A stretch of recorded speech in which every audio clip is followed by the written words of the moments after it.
79 ವರ್ಷ ಆಯ್ತು. ಇದು ಅಧಿಕಾರದಾಗ ಬಂದಿರತಕ್ಕಂಥವ್ರು ಏನಾರೇ ಮಾಡ್ತಾರಪ್ಪ ಅಂತೇಳಿ ನಾವೆಲ್ಲ ಇವ್ರಿಗೆ ಬಟ್ ನೋವಾಗುವಂಗೆ ಓಟ್ ಹಾಕಿದ್ದು ಅಧಿಕಾರ ಕಳಿಸಿದ್ದು. ಬರೀ ಪೂಜಾ ಮಾಡೋದ್ರಿಂದ ಅದೇನಾಯಿತು? ನಾಚಿಕೆ ಬರೋ ಅಭಿಮಾನ ನಿಮಗೆ ಬರೋದಿಲ್ಲ ಏನು? ಹೊಟ್ಟಿಗೆ ಊಟ ಮಾಡ್ತಿರೋ ಇಲ್ಲೂ ನಿಮ್ಗೆ ಯಾಕೆ ಅರುದು ಹೋಯ್ತಿಲ್ಲೋ? ಇಬ್ಬರು ಶಾಸಕರಿದ್ದೀರಿ, ಗಣೇಶ್ ಹುಕ್ಕೇರಿ ಸಾಹೇಬ್ ಇರ್ಬೋದು, ನಮ್ಮ ಐಹೊಳೆ ಸಾಹೇಬ್ ಇರ್ಬೋದು. ಮತದಾನನ ಜನ ಮಾಡಿದಾರೋ ಇಲ್ಲಿ. ತಾವು ಯಾಕೆ ಯಾವ ಹೋರಾಟ ಮಾಡಿದಿರಿ ನೀವು? ಯಾವ ಹೋರಾಟ ಮಾಡಿ ಯಾಕೆ ಕರಗಾವಿ ಏತ ನೀರಾವರಿ 10 ವರ್ಷದಿಂದ ಕಂಪ್ಲೀಟ್ ಆಗಬೇಕಾಗಿತ್ತು? 10 ವರ್ಷದಿಂದ ಅಲ್ಲಿ ಇವತ್ತು 50-60 ಸಾವಿರ ಕುಟುಂಬಗಳು, ಸುಮಾರು 65-70 ಸಾವಿರ ಕುಟುಂಬಗಳು ಇವತ್ತೆಲ್ಲ ಬೀದಿ ಒಳಗೆ ಬಂದಾವ. ಇವತ್ತು ಸಾಕಷ್ಟು ಎಲ್ಲ ಕೂಡ ವಾಣಿಜ್ಯ ಬೆಳೆಗಳು ನಾವು ಕಬ್ಬ ಇವತ್ತು ನೀರಾವರಿ ಮಾಡ್ಕೊಂಡು ಎಲ್ಲ ಕಡೆ ಭಾಗದಾಗದಾರೋ. ಇಲ್ಲಿ ಇವ್ರಿಗಿನ್ನ ನೀರಾವರಿ ಆಗಿಲ್ಲಪ್ಪ ಅಂತಂದ್ರೆ ಈ ರಾಜ್ಯ ಸರ್ಕಾರ ಇರ್ಬೋದು, ಕೇಂದ್ರ ಸರ್ಕಾರ ಇರ್ಬೋದು, ನಮ್ಮ ಜಿಲ್ಲಾ ಉಸ್ತುವಾರಿ ಇರ್ಬೋದು, ತಮಗೆ ನಾಚಿಕೆ ಅಭಿಮಾನ ಏನಾದರೂ ಆಯ್ತಿಲ್ಲೋ? ಈ ಭಾಗದ MP ಅವ್ರಿಗೆ ಕೂಡ ಇದ್ರ ಬದಲು ಗಂಭೀರತೆ ಬೇಕು.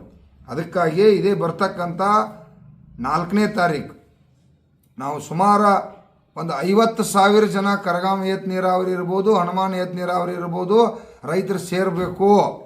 ಅವತ್ತೆಲ್ಲ ಶಾಲೆಗಳನ್ನ ಸ್ಕೂಲ್ಗಳನ್ನ ಸಂಪೂರ್ಣ ಬಂದ್ ಮಾಡಬೇಕು.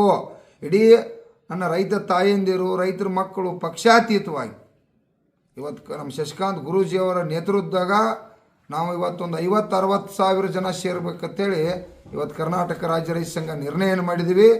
ಆ ಕಾರಣಕ್ಕಾಗಿ ಜಿಲ್ಲಾಧಿಕಾರಿ ಇರ್ಬೋದು, ಜಿಲ್ಲೆಯ ನಮ್ಮ ಪೊಲೀಸ್ ವರಿಷ್ಠ ಅಧಿಕಾರಿಗಳು ಇರ್ಬೋದು, ನೀರಾವರಿ ಚೀಫ್ ಇಂಜಿನಿಯರ್ ಇರ್ಬೋದು, ಮತ್ತು ಇದು ಇಲ್ಲಿವರೆಗೆ ಯಾರ ಕಾಂಟ್ಯಾಕ್ಟನ್ನು 100 ಕೋಟಿ ರೂಪಾಯಿ ಪ್ರಾಜೆಕ್ಟ್ ಆಗೈತಿ, ಟೆಂಡರ್ ಆಗೈತಿ, ಅದಾಗೈತಿ, ಏನು ಬೋಗಸ್ ಹೇಳಿಕೆ ಐತಿ, ಆ ಟೆಂಡರ್ ಪ್ರಕ್ರಿಯೆ ಕೂಡ ಅವರೆಲ್ಲ ಡಿಪಾರ್ಟ್ಮೆಂಟ್ ಅವತ್ತು ಇರಲೇಬೇಕು. ನಾವು ಸರಿಯಾಗಿ 10-11 ಗಂಟೆಕಂದ್ರೆ ನಾವೆಲ್ಲ ಸೇರ್ತು ಜನ.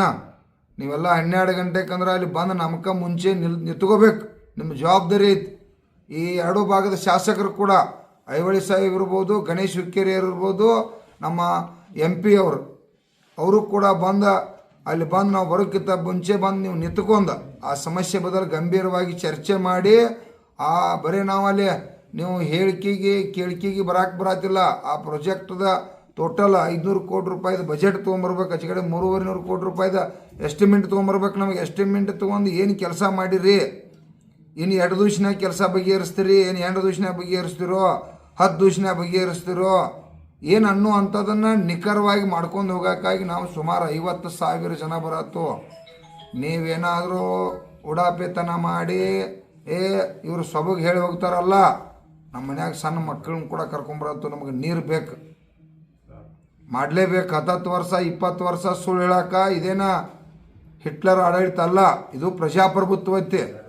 ಈ ಪ್ರಜಾಪ್ರಭುತ್ವವನ್ನು ಇವತ್ತು ಸರಿ ದಾರಿಗೆ ತರ್ತಕ್ಕಂಥದ್ದು ನಮ್ಮದು ಕೂಡ ಜವಾಬ್ದಾರಿ ಐತಿ. ರೈತರದು, ಜನಸಾಮಾನ್ಯರ ಜವಾಬ್ದಾರಿ ಐತಿ. ನಾವು ಪ್ರಜೆಗಳದು, ಇಲ್ಲಿ ನಾವು ಕೂಡ ಇವತ್ತು ಸಂಘಟನೆ ಒಳಗೆ ಜವಾಬ್ದಾರಿ ವ್ಯಕ್ತಿಗಳದು. ಇದನ್ನೆಲ್ಲ ನಮಗೆ ನೋಡ್ಲಿಕ್ಕೆ ನಿಮ್ಮ ಅನ್ಯಾಯನ ನೋಡೋಕ್ಕಾಗ್ತಾ ಇರಲಿಲ್ಲ.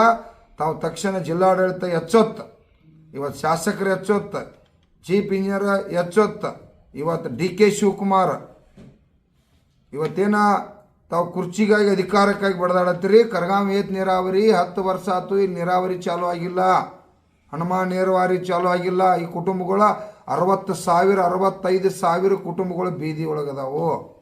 DK ಶಿವಕುಮಾರ್ ಸಾಹೇಬ, ರಾಜ್ಯದ ಮುಖ್ಯಮಂತ್ರಿ ಸಿದ್ದರಾಮಯ್ಯ ಅವರೇ ಇದಕ್ಕೆ ಗಮನ ಹರಿಸ್ರಿ.